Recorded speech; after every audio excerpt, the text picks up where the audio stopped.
Also growing concerns about the supply of meat, and now even Tyson Foods is sounding the alarm. Yesterday, the meatpacking giant took out an ad in the New York Times saying our nation's supply chain is broken. Channel 3 Eyewitness News reporter Mike Savino is live in Bloomfield with all the details. Mike.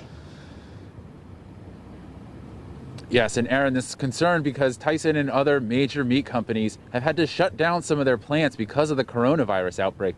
And the problem is our supply chain with meat relies very heavily on just a few of these plants to get meat nationwide, not just here in Connecticut. So if one of them shuts down, there's serious repercussions.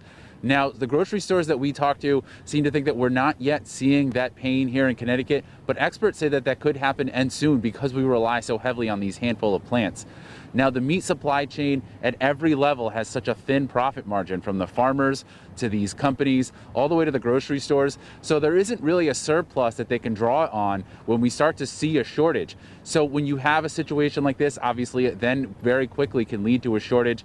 And I talked to one farmer today who described this particular problem at the distribution centers as being more like putting a kink in the hose. It's going to have an impact on both ends of the spectrum. Obviously, for consumers, there's concerns about shortages. There's concerns about high price. Again, the grocery stores that we talk to say they have mixed messages about whether or not they're seeing a shortage, but the larger chains are not.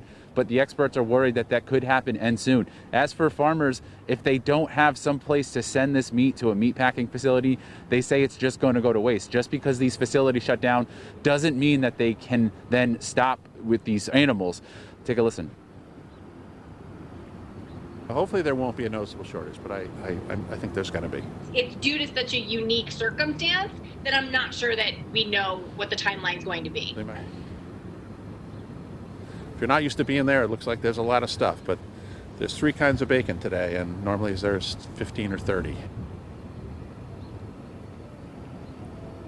Now, part of the issue with the supply chain is that these packing plants have to be done under federal inspection, so you can't just start one soon. So while these packing plants hope to get up and running soon, there's just nowhere to go for this meat in the meantime. There's just no alternatives. Reporting live from the mobile newsroom, Mike Savino, Channel 3 Eyewitness News. Okay, Mike, thank you.